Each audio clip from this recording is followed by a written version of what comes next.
Sing it. Can't I've got hear no it. voice. Can't hear anything, Adam. Can't even hear it. Hear it. Oh, what an epic fail. I think I can hear it for you. It's saying, well, there's a big, big sound. Sorry, guys. I had to take over the intro tonight. Look, I'll introduce everyone first, and we'll go to the reasons why. First of all, I could play the Swan song that clearly did not work, but got Joel joining us from a hotel room deep in Sydney from League of Inches, Jake from Jake, Matt from Tate Sports Card, Hayden from the Entertain House, and Troy. Now, Troy, we're going to start with this straight away. Troy's on disciplinary reasons. He's been sacked from interviewing tonight, introducing us tonight. Troy, first of all, the fans want to know, are you okay? We tried to share the video.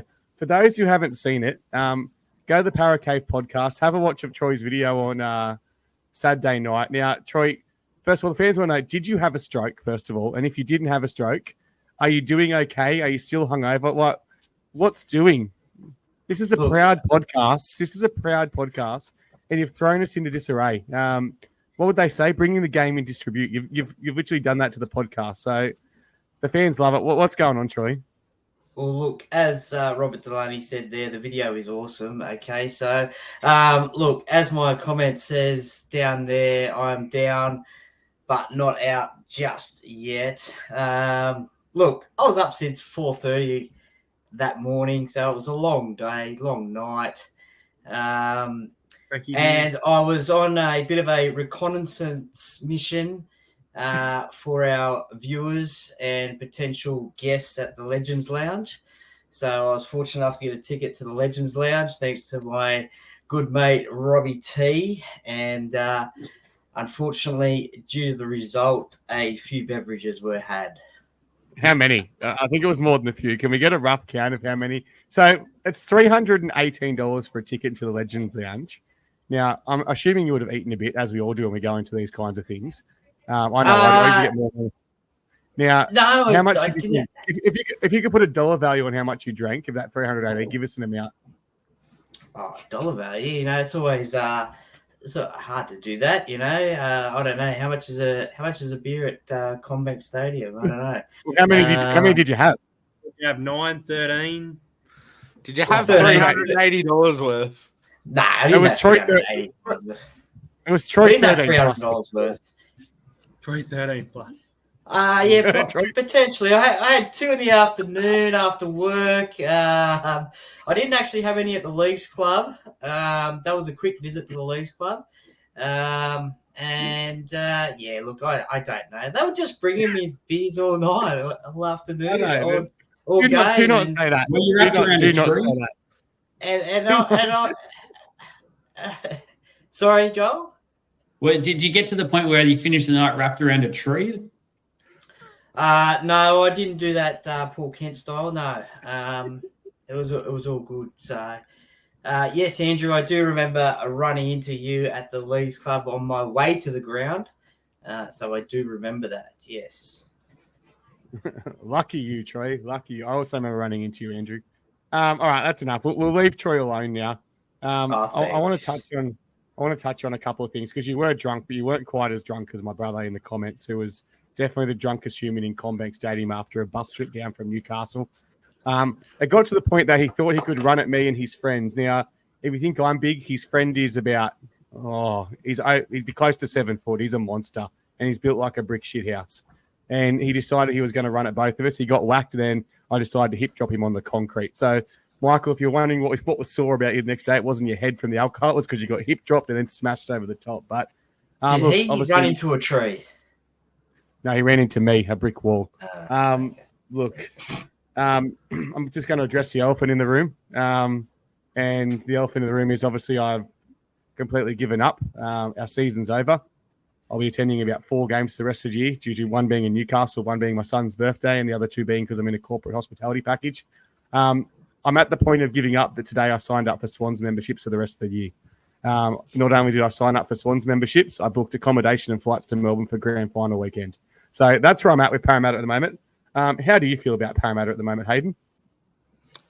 Yeah, I mean, I'm probably fairly similar. Obviously, wrote the season off against that game at Manly. I knew after that Brookvale game, season was over, even though mathematically it was all possible. But I still stick around going to games, watching games on TV where possible. Motivation was at a massive low last week, not going to the game. It was actually probably the first game that I haven't been willingly gone to in probably about 6 years. I missed the game against the Sharks last year due to being in America, but I just didn't want to be there. I mean, it was cool when Michael Jennings was laid in to face Parramatta. I thought maybe I'll get down there, but yeah, the motivation, as you said, Adam's at an all-time low. Unfortunately, my team isn't at the top of the AFL, the mighty Western Bulldogs, but hopefully we get you in the grand final. But yeah, no, it's very frustrating, and there's no kind of signs to say anything's getting better. Obviously, there's been some, I'm guessing we'll talk about it later, but there's been some things come out from the media, some reported articles about coaching, things like that. But there's just nothing to really be that excited about this season. And as I've got by my title, let me know in the comments, whose bandwagon should I join for the rest of the year? Mate, Hayden, you just sound like Roasty when he was up at Magic Round, because his Dragons weren't playing, so he was putting himself out to join a bandwagon. So you just sound like him. Yeah, well, yep, pretty much. He might get free tickets as well if he keeps going. Yeah, Hayden, just jump on another club and see if you get some free Legends now tickets. Joel, I know you're feeling pretty low at the moment. We'll get to the actual game soon. So how you going? What are you feeling? Are you past the point? Like, I'm at the point where it hurts that it hurts so much after years of hurting. I don't know why it hurts, but it hurts. How do you feel? It hurts. It definitely hurts because we care and love the club. That's the thing that hurts the most. And in an arrogant way, I'm sort of like, I've told everyone this for quite some time, and I don't want to be up myself, but I've seen this for a while, and a lot of people had come at me about that, saying I wasn't a true fan and all that sort of jazz. And I wore the punches at the time. I was happy to sit back and just watch everything unfold, and where we basically said I thought we'd be. So I'm not surprised. I'm disappointed. I'm disappointed the fact that it continues to seem like we have no Parramatta people whatsoever around our club making the tough decisions. There's been zero tough decisions made pretty much all year, and it continues to happen. We get led down a garden path by club management weekly, it feels like at the moment, and no one really cares. It's just embarrassing. Like, we keep going back to the coaching staff. That's embarrassing. Players' efforts on the field are embarrassing. We'll talk about the game, as you said. I won't go too much into it, but there's a couple of players I think it sort of want to talk about when we get to that. But yeah, it's just disappointing. I just want to see this club become what it should be, and that's a powerhouse of not just Western Sydney, because I know that's what Troy mentioned on his video. We should be a powerhouse of the NRL. We should be the powerhouse club in this competition. And the fact we're not, and the fact we seem not to have people in the club at the moment that just cares about the dollars over being that sort of a club is the disappointing thing. What I'm going to take out of it is you're a fucking magician, because if you understood what Troy said in that video, you are a smarter human being than I thought, or you're either dumber than what I thought. I watched it that many times because I laugh every time. It's one of the best things I've ever seen. He's just smarter than you, Adam. So I don't know. Well, folks, this is I've Troy. heard they've got subtitles on it now, and they've got some former NFL player with CTE doing the subtitles. Jake, how you going? Now, this is a fun podcast tonight, guys. Just FYI, we need to fucking laugh. We're going to keep it positive. We're not going to be, we're going to be negative, but we're going to laugh. We're going to have a good time, all right? All right, Jake, how are you? You can't lay that on me after I was about to. You can't give me. We're going to have a good time. You can give us your feelings, but have fun as well. All right. Let's go. That's a tough ask. I didn't watch any football on Sunday because of what Saturday did to me. So that's fun. Is that fun? No. Depends what you did. Depends what you did with your time on Sunday. We don't want to get into that here. Anyway, some good games on Sunday. No, look, you know what? It's never going to not hurt, because we do care about the club and we do want it to succeed. It's not as if any of us are, none of us want this to happen. I went into that game on Saturday going, we're not going to win, so I'm not even going to pretend to care. Like, I'm just going to watch it. And then we made that incredible sort of comeback to be up at some point in that game. And I was up. Like, I couldn't help myself but just be so excited for the fact that, yes, we're showing who we are as a club, who's that second phase play. And then they stuffed it. And I don't understand, especially this is just more like in this game in particular, but I just don't understand why we figured out what was working. Sweet. 15 minutes of, oh my God, we're actually playing football. What's going on? And then we just tucked it away once we were up by 2 points. What's 2 points? There was 15 fucking minutes left. Like, it's a joke. And and then I couldn't watch football the next day. And then, I just, I would always wear a Parra jersey to do one of these, but I am not doing that because I'm just done. Exactly right. Cheer the red and the white. Look, 2 weeks ago, Mitch got you up and Gutho finished you off. Today you were up and excited. So you've produced another clanger, Jake. Matt, how you doing? Yeah, pretty fucking disappointed as usual. Being a Lakers fan, I'm used to being a one-man team. But yeah, I didn't go to the game. I woke up that morning and I'm like, you know what? It's too cold for this shit. I usually would go spend the whole day there. But yeah, I was just like, what's the point? Same shit, different day. Same pre-game crap. Nothing to do before the game. Boring as. And then apparently 19,000 fans turned up, but I doubt it because 20,000. There was no way when I saw that number. It's like about 14, I'd say, from a. I don't even reckon that. I reckon Troy thought there was 28 there by the end of the game. I was sitting up the top and there was about 14. Well, I'd say maybe 16 actually. It was a little bit over. It was a sellout, wasn't it? I think they go off tickets sold, not who actually turns up. So to be fair to that crowd, I thought it was quite a decent crowd. And there wasn't mostly Roosters fans there. There was fuck all. They just made a lot of noise because they had their sounded drum. like it, yeah. Yeah, because they had their drum and they're all sitting together. It's a benefit of the away bait that we're always going to cop that at home if we actually don't care. Look, the atmosphere was terrible. There's no doubt about that. Parra fans were sitting there not really giving a shit because even if we won that game, it was a long way back and it didn't mean much. But there wasn't that many of them there. All our members seemed to turn up, which I was quite surprised with. And obviously, being a Saturday night game, tickets were sold well in advance and people decided to go still. They won't get the benefit of that again. Our next home game against South Sydney, the way South Sydney going, South Sydney on a bit of a run, South Sydney fans will outnumber us. It's as simple as that on that next home game. Troy, someone's family's having a domestic in the back, so I don't know what's going on there. But Troy, is that yours? It's not quite a domestic. It sounds like it through our headphones. Yeah, well. It's laughing. Okay, there's laughing. There is laughing. You said it's going to be a fun podcast, so they're just joining in. Yeah, so there you go. Oh, you want to know my thoughts? Yeah. Or you've already known my thoughts from the other night. I was gonna say just. I'd like him in English without subtitles this time, please. You're sober for it, Troy. Let's go. Yeah. Okay. So look. Obviously, very disappointed. Feel worse now than what we did in 2016, as I said a couple of weeks ago.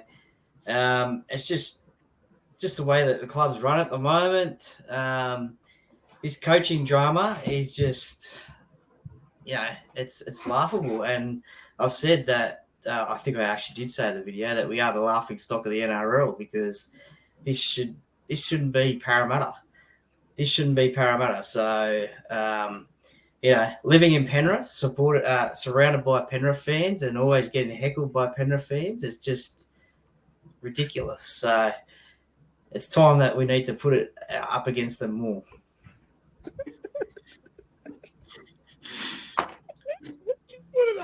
Just put it up so everyone knows what I'm laughing at. Please. Can't even. Which one? They've gone too fast. Come on. Rebecca. Brother. Yeah. So Far out. Yes. So he's doubled up on it. Oh shit. Oh fuck.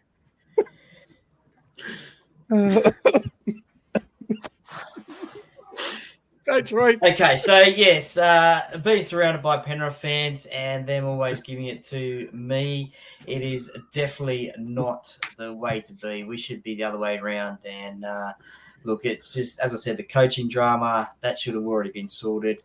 And just the rumours that we hear each and every day is ridiculous. And yeah. Whatever happens for the rest of the year happens for the rest of the year. I'll still go to the games, but I won't be expecting much. And just See, Troy, that's why I moved to Tiger Town, but it didn't help because they won on the week.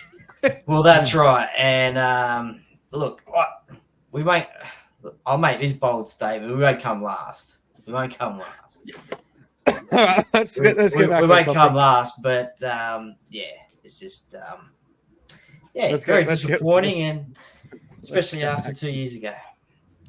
Let's Guys, get back while on- you all gather your thoughts, just before we get onto the game, I just want to shoot something down that I've seen in the comments the last couple of days on Parra social medias and stuff with people. They keep trying to compare what's happening at the moment. They go, oh, it's nothing compared to 2011 to 13, the 90s team that was horrible. I say it's actually worse because compare the rosters. This roster should not be anywhere near what those rosters were like and where they are at the moment on the ladder. Like, it's embarrassing, and that's the huge difference from mine. There should be no comparisons whatsoever with what happened with those teams that people keep trying to talk about and compare with. And not to mention back then there was match-winning payments, and we still didn't win. Yeah. But also too, you're right, Joel, because we had Ricky Stewart for 1 year, Stephen Kearney for 2, I think, and the rosters just weren't the same. So if this team played that team, we're in a similar spot, and that's what I put up the other day in my say. 2009, we got beaten in the grand final. 2022, we got beaten in the grand final. 2010, expect to make finals. We didn't. 2023, expect to make finals. We didn't.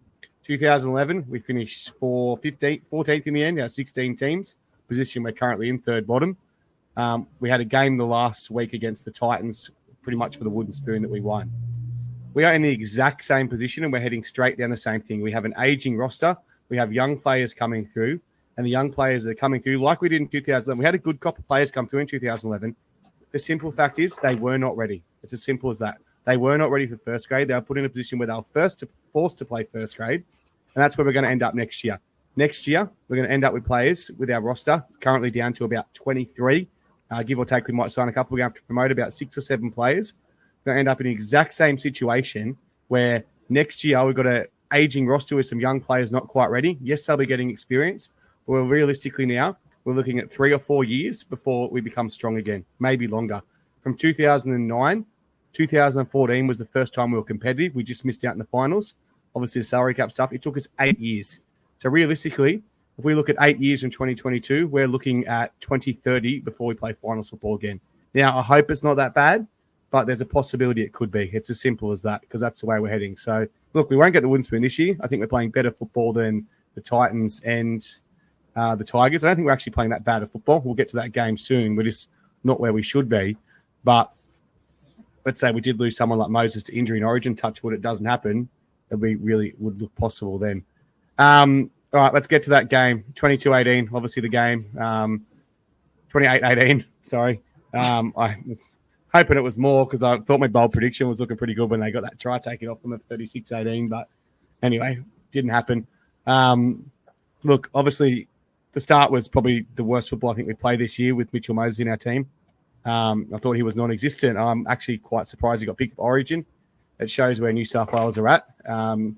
Happy for him because I think it's where he needs to be with his level. It could take his game to the next level, but his first half was disgraceful. It's as simple as that. I said that in the bus on the way home and I copped a bit of shit, but he was non-existent. He dropped the ball, I think, twice, made a lot of errors.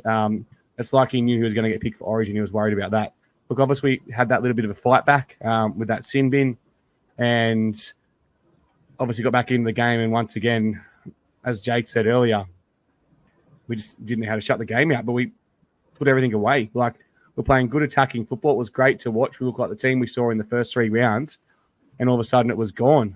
We sat back, let them come at us, I'm very surprised at 18-16 we didn't take the 2 again, because I saw obviously the option come from the sideline, go for the 2 and take a 4-point lead, which I think would have been quite strange. But like I said, it shows a lack of confidence, lack of belief in the team. So obviously we need to get this coach appointed as soon as we can. We'll get to the coaching stuff later, but we need someone that can come in and get a bit of belief in this team. If not, it's going to be a long 4 or 5 years. It's as simple as that. I'll go back to you first, Troy. Your thoughts on the actual game? Yeah, well, for the first 3 minutes, it looked like it was okay, and then Kelmer's done that tackle. I mean, that just got out of control and could have ended up a lot worse than what it was. And he's taken the early plea, I think, only because he's injured for 6 to 8 weeks anyway. So that's why. What's he done? I saw they were gonna contest it. Then all of a sudden it was cancelled, and he's taken 5 weeks. So I'll look for it later. But yeah, No, I he's out. think it was if they lose, he gets 5 weeks. I'm pretty sure.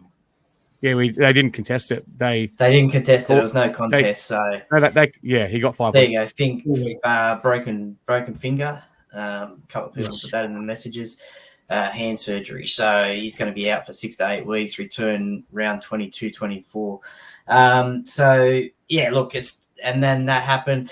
Probably the only pleasing thing out of that game was the fact that we scored, I think, twice when JWH was in the sin bin. We've seen over this year that I think you put up a stat the other day, Matt, that I think it's only once that we've scored one try in 5. 40. Yeah, 1 try in 50 minutes of football. Sin bins, yeah. So that was probably Against 12 men. Well, this time we actually scored twice, I think. So that was pretty pleasing. I mean, Sean Russell dropping the ball over the line. I mean, obviously that's hard to do, score a try like that, but you do see the quality wingers put that ball down and score that try. So yeah, I mean, there's not really much more to say, to be honest. I mean, it just summed up the night when the last play of the game, the Roosters had the game won, and Parramatta were on the attack, and Tedesco and Keary take Blaise Talangi over the line. They could have let him score, but they didn't. So it just shows you the difference. Yeah, under 51.5. Oh, like I said, I didn't want to watch the game. Got into it, and then they got my hopes up, and then they managed to still let me down again, like they tend to do. I think, you know what, my brain just turned off for a second there. I full had something in my head ready to go, and I've lost it completely. Basically, all right, we'll come back to you then. No, wait. Yeah, we'll come back. Basically, they played 15 minutes of football over an 80-minute span. They basically didn't play in the first half. They played in the second half 15 minutes of good football. And what I don't understand is why that disappeared. Although someone said in the comments earlier, it happened when a certain hooker came on, and I do agree. There's no point, no point saying who it was. We all know. But we were playing offload footy. When we were playing that 15 minutes of football, we played what I feel is personally Parra's actual strength. Recently, people like Brad Arthur has been trying to get us to play really structured football, but I've actually never necessarily felt like that is our best style. I've always felt like when we play broken football, or like play that kind of like off the cuff, that's what our halves actually suit, that style at the moment.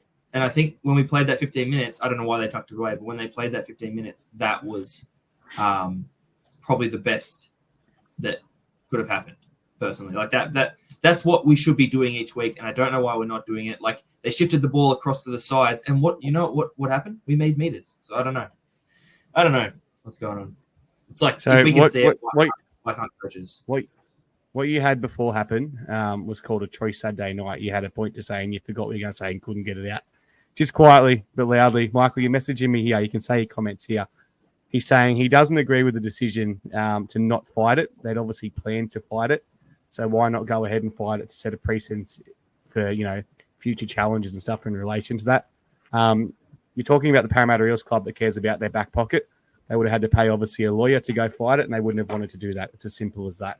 Joel, thoughts on the game? On the Kelmer one, I know it's our player, but I was very surprised he wasn't sent off. I thought it was horrible. It was a horrible, horrible tackle, and we were lucky to not be. Cleary one a couple of years ago. Yeah, well, we were very lucky. No. It was nowhere near the same as the Cleary one. The Cleary one was a straight spear. It was the same as there was someone a couple of weeks later from Cronulla that got sent off, and I don't know who it was. It was one of the Cronulla players that got sent off, whose name isn't going to come to me, but it was the exact same tackle as that, and it was a send-off. The more I've watched it back, you're right. Cleary started with the hand straight between the leg. Kelmer got the hand between the leg. And I wouldn't have been surprised. Was it Lawton from Manly against Cronulla? Yeah, it was. It was Lawton. He nailed it. Yep. Yeah. It was the exact same tackle as that. But like I said, it's done. Is Mika still drunk? I don't know what. So. He probably hasn't rewatched it since Saturday night. And I severely doubt he even saw it. You are off your head, brother. Normally you come up with some good calls. This is a shocker from you. Honestly, it was horrible. And we've seen tackles in the past like that go horribly wrong. And yeah, I'm glad they're not fighting it, because I would not complain if you ended up getting 10 weeks for that tackle. It wasn't a good one, and could have easily played the Roosters with 12 men for another majority of a game. So the game in general, I never thought we were in the game, even though we were coming back at one stage. It never felt like I never got excited, never felt like we were in with a chance. Just felt like the Roosters were always a couple of steps ahead of us, and just their players were in sort of cruise control for a lot of that game, and we still couldn't match it. I just want to talk about Mitchell Moses. I'm pretty disappointed in Mitchell Moses so far since he's been back from the injury. I thought he bashed up a Cronulla Sharks team that was there for the taking, and without their two key players, really tried to stand up in that game, which most half-decent players should be able to do. And then the last 2 weeks against opposition that have wanted to put up a bit of a fight against us and show some heart and show and do what your job is, Mitchell, which is to get us home and get the 2 points.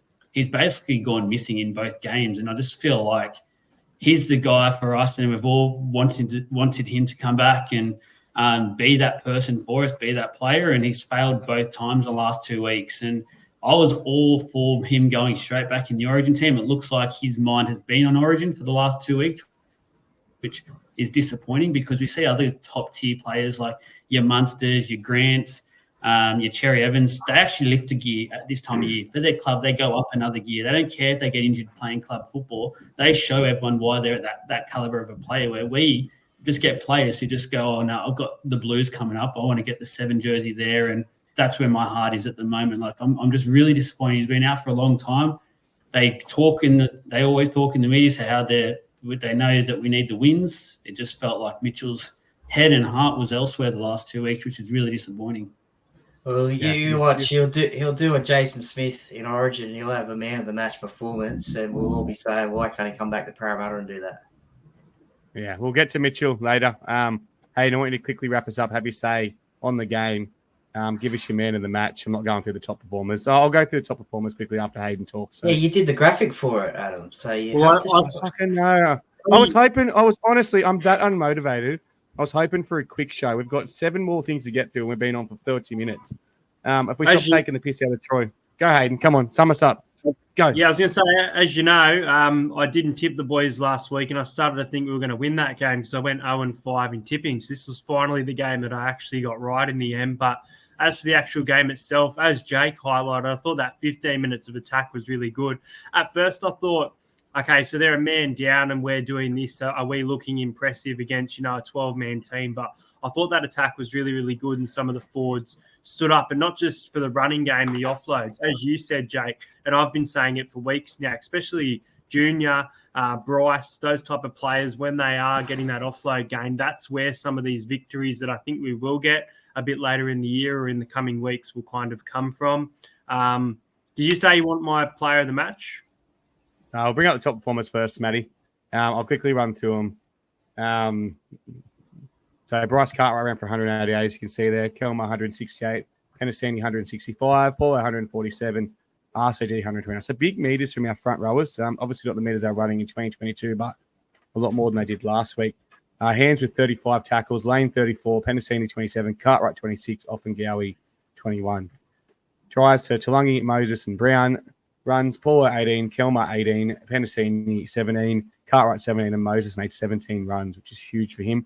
Kind of shows where he was at. Tackle breaks, Penasini 9, Dylan 5, Cartwright 4, Tulagi 3, and RCG 3. Offloads, Cartwright 6, Paulo 4, Kelma 3, Gutherson 2, Madison 2. Now, some big offload numbers, and that was in that 20-minute period, which is pretty disappointing. Went away from that. Look, you look back to 2009, look back to 2022 when Parramatta went on a bit of runs and stuff and played some obviously solid football, desperate football after some losses. Offloading was such a key part of our game. Now, simple as this, the season's over, but for the last 2 weeks, every game we've played, we've been playing for our season. So you can play that razzle-dazzle, catch-up football. It's not going to work year in, year out, but it can work if you throw the ball around. It's either going to come off or it's going to go terribly, going to get 60 put on you. I wouldn't care if we got 60 put on us if we tried to do that. My player of the match was Will Penasini. I think he's becoming Mr. Consistent since Bailey. He's taken over that Bailey role, constantly high in the meters. His tackle breaks were there. Got the try assists, 2 line break assists, big amount of tackles as well with a high completion. 9 tackle breaks is at his best where he needs to be. I think he's taken over that role in the back line, which we really need someone to do since Bailey's been gone. Just quickly answer. I'll go to you, Joel, your player of the match. You got to give me one. Will Penasini.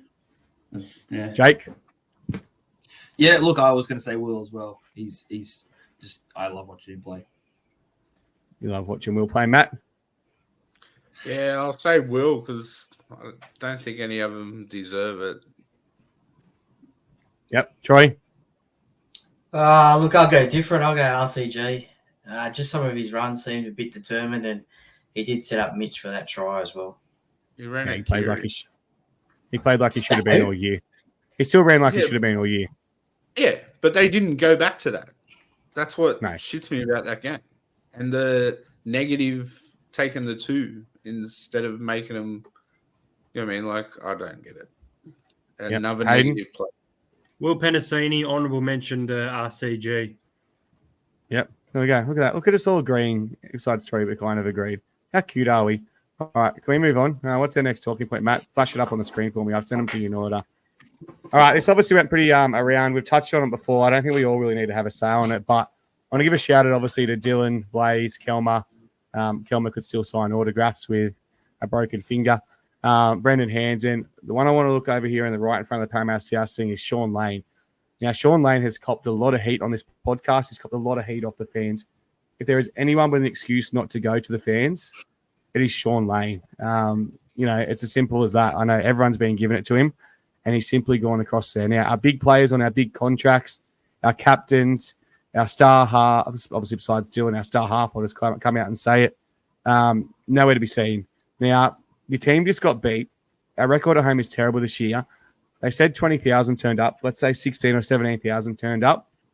Thousands hung around waiting for autographs. Now, it's not for me. I've said this before. The amount of kids that were there, the amount of people that probably travelled, because a Saturday night game is key for people to travel, people that live, 3 or 4 hours away. They put that one in early in the year. That's why the crowd was so big. They get there, they stay, they travel back on the Sunday. It's disgraceful. It's absolutely disgraceful. Look, I'm trying to be careful how I word this, but I know it's something that the club isn't happy about. They want to change it. They want to change the culture. And it's all come down to the players. It's simple as that. The players need to be better. I didn't put old mate's quote up, Matt, because I forgot to send it to you. But I'm going to quickly find it. It's obviously a comment I put up earlier. And he summed it up pretty perfectly. I can't remember the exact words, but it was something along, we care more about, the players need to realize we care more about the name on the front of the jersey than the name on the back. So in other words, what he's essentially saying is our players think they're entitled and they're, pretty much think they're too good. I've said it before, I'll say it again. Without your fans, you're nothing. It's as simple as that. Without fans, this club is nothing. Without the history of this club, you're nothing. So get the fuck over yourself. It needs to change. It's as simple as that. I think the club needs to push it a little bit more, and there's ways they can. Like we've touched on the Knights do it. I saw it on the Sunday afternoon game with the Knights. They literally put the countdown down. We'll be there in obviously a week and a half. We'll see that countdown ourselves after the game. And the players go around and sign autographs. Simple as that. Be better. Start acknowledging your fans. Does anyone else want to make a comment on it? We've touched on it before. So my understanding was it was all BA and they had to get back in to have their post-game talk with him, but BA's not there anymore, so there's no excuse.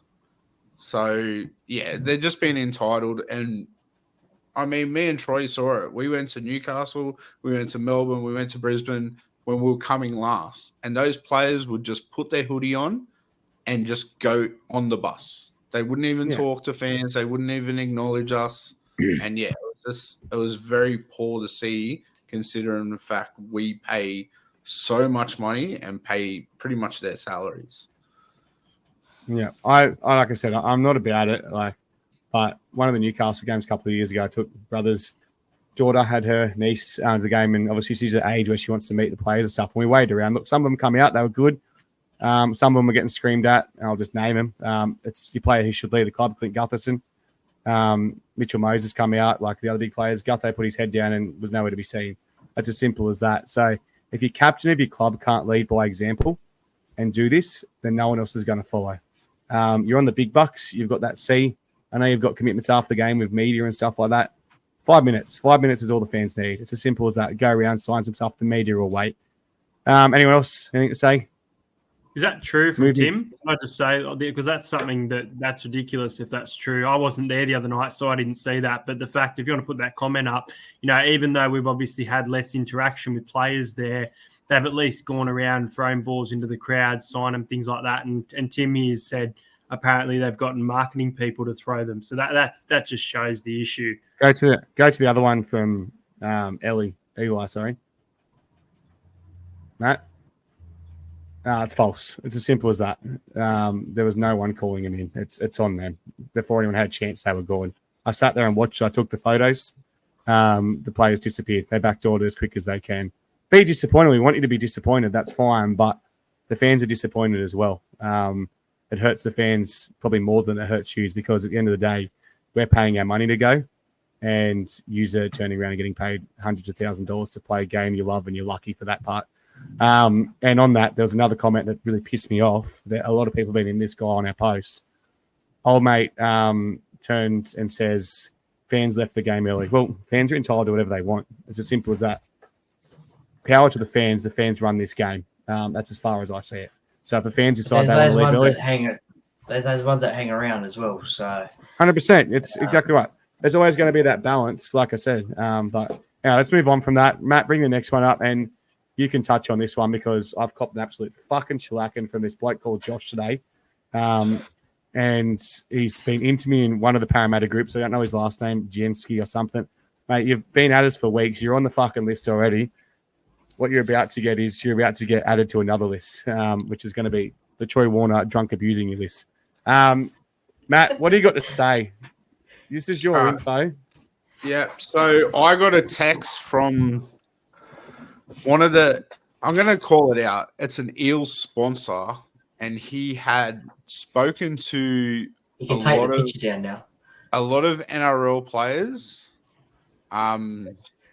He has a lot of, so basically he has a lot of dealings with NRL players, and what I've been told is Dylan's not going to take up his player option. He's unhappy. Obviously, he wanted to play for Brad Arthur. And yeah, I got a text message saying he's pretty much going to Warriors. But yeah, so what more can we say? Like, I chased it up. I chased up yeah, with a couple of people I've got intel as well, and I actually got told he asked for a release. Now, look, what I want to go back and say is some heat of the moment stuff definitely would have happened after Brad was sacked. We know how close Dylan was to Brad.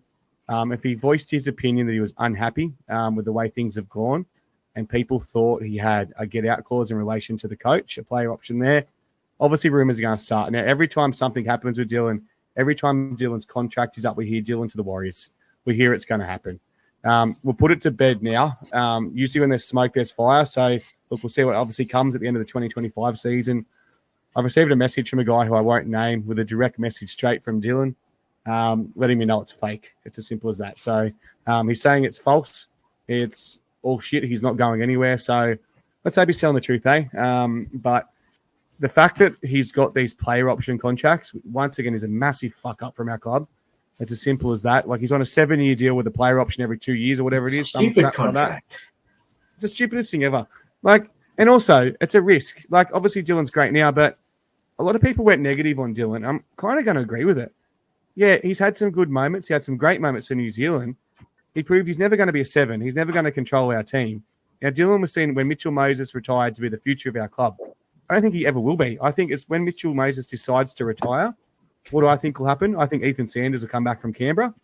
And I think Ethan Sanders will be our future Parramatta 7. Dylan Brown will never control this team. He hasn't got it in him. I don't think he's got the game IQ to do it.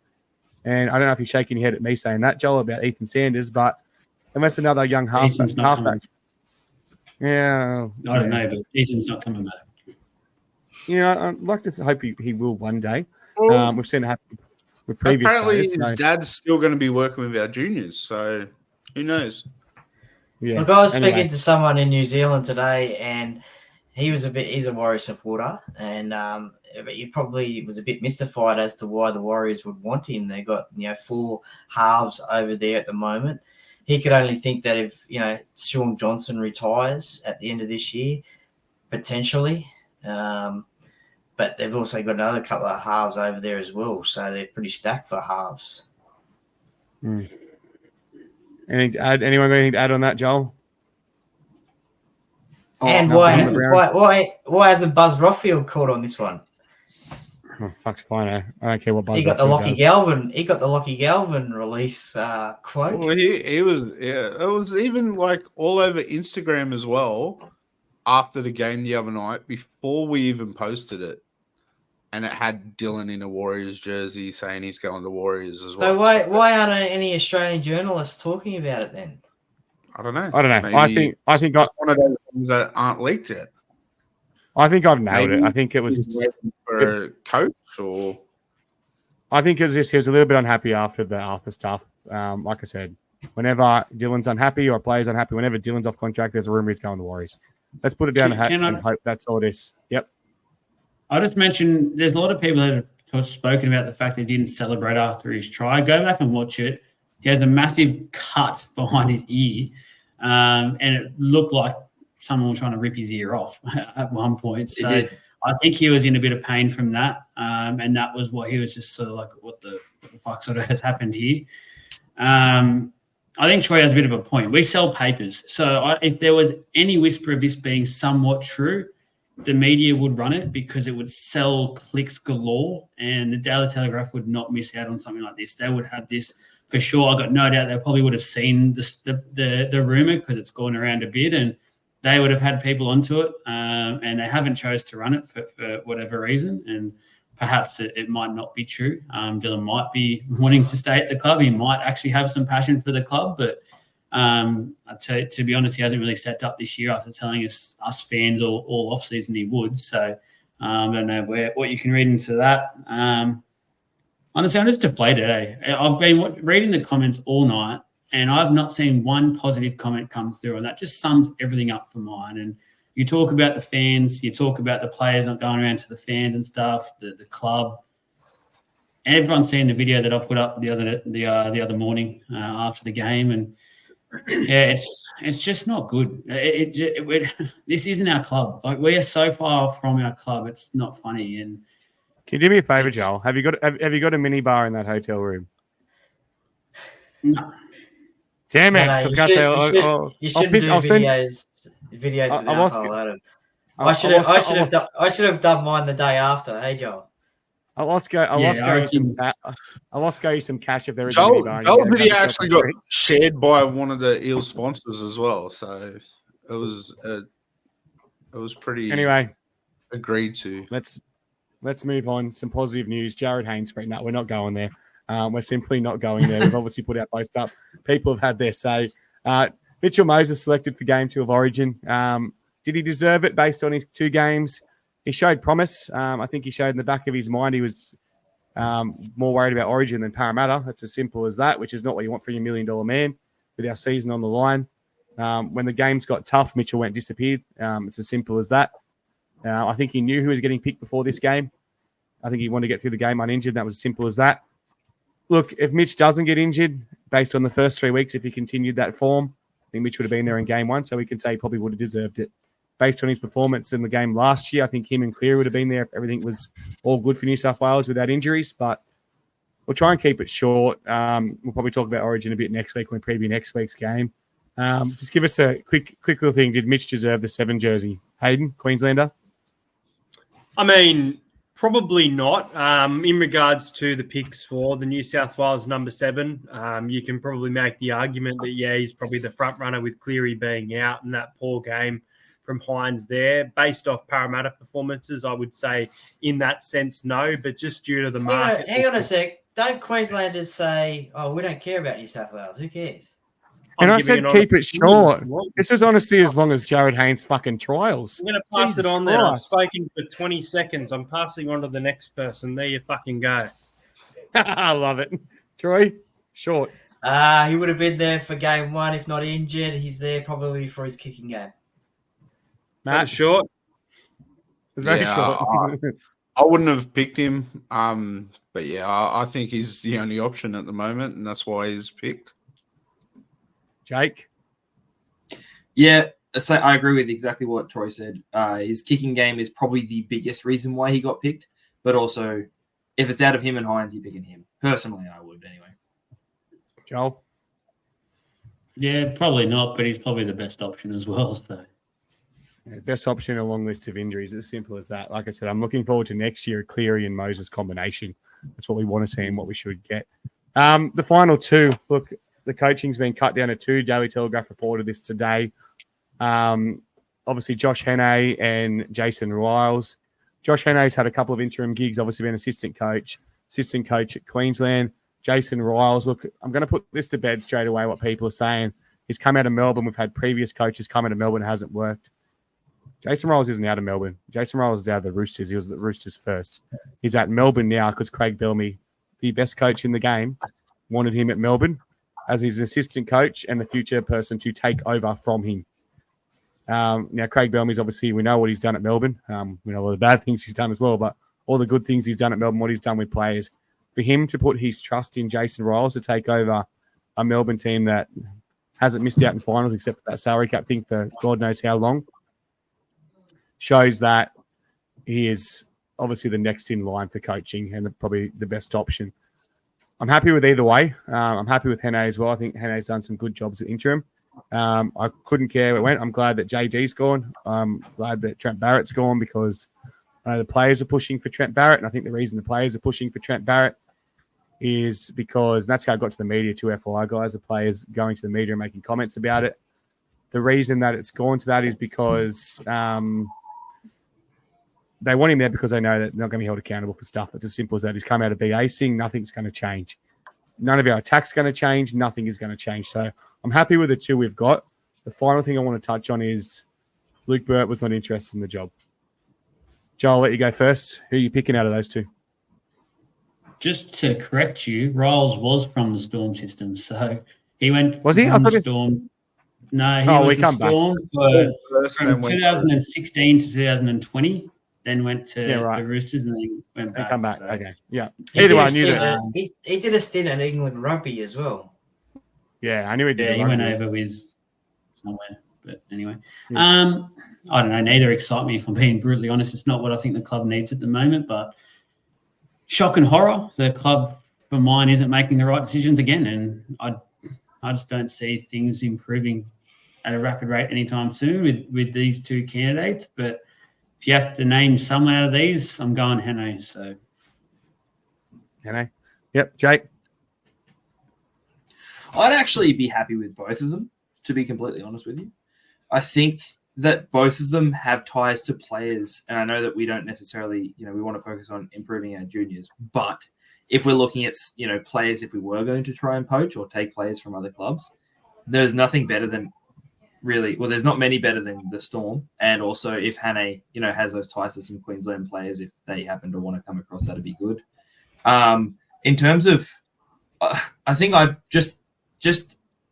I would prefer Riles just a little bit, just because I just prefer the Storm system over, because Hannay's over at the Sharks right now, isn't he? He's at Cowboys, isn't he?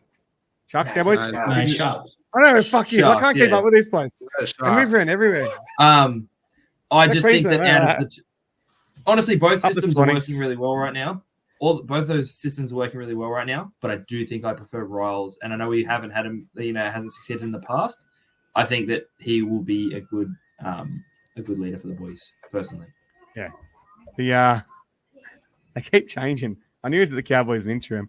Look, we need a strong coach. I think Riles is going to be a bit stronger, personality-wise, a bit harder as well. We need someone that isn't going to be one of the boys. Hayden?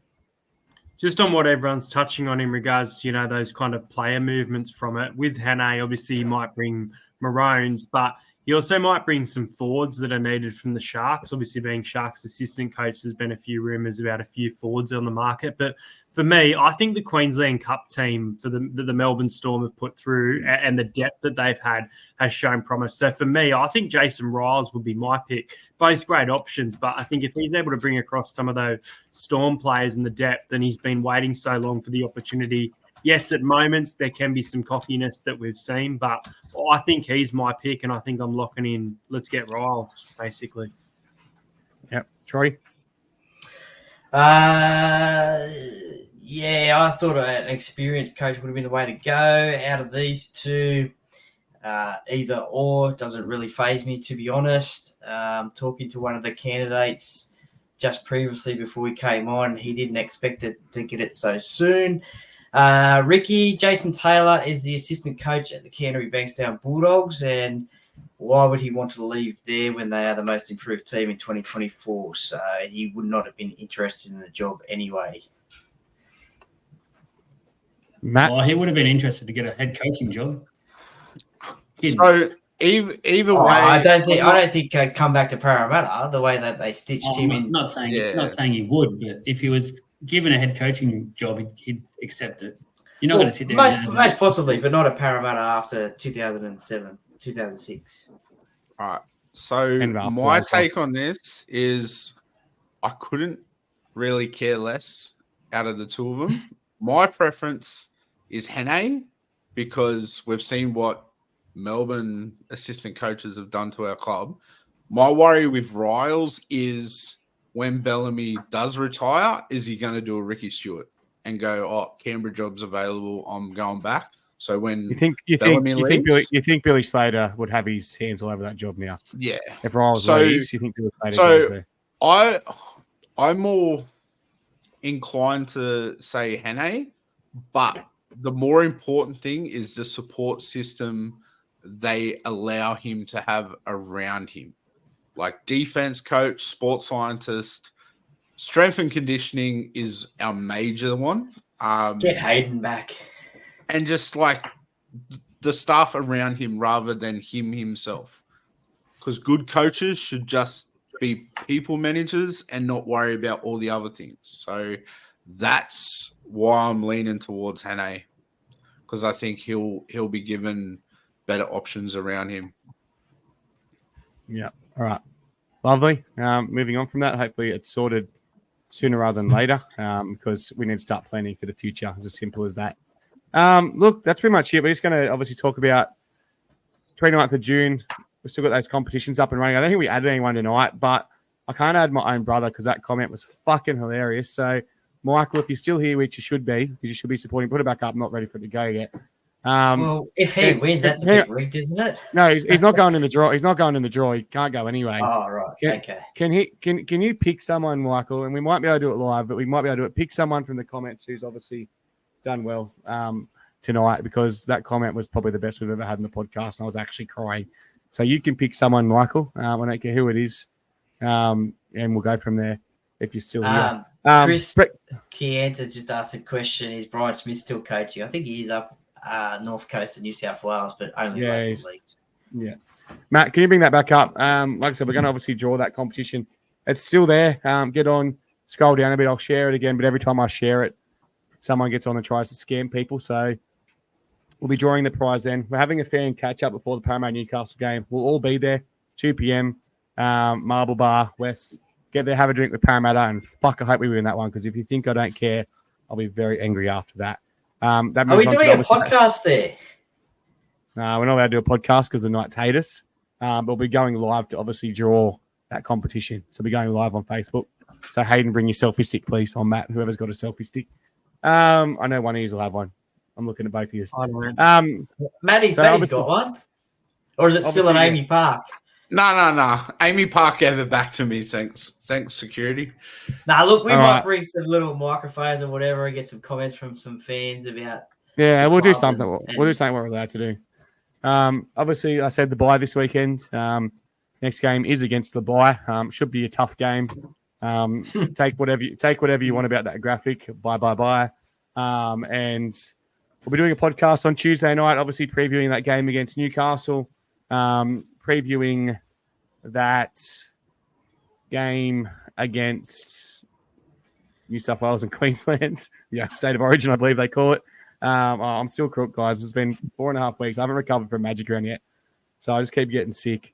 And yeah, obviously, look, I'm gonna say this now to those that are still listening. There's still 90 of you listening. So if you come into that Newcastle game, right, and you're there, we'll give you a chance to obviously go live in the draw for the the giveaway. Okay, so you obviously have to get online and do it, but big chance there as well. So try and get some numbers there so we can actually prove a little bit of a point. We'll say that much.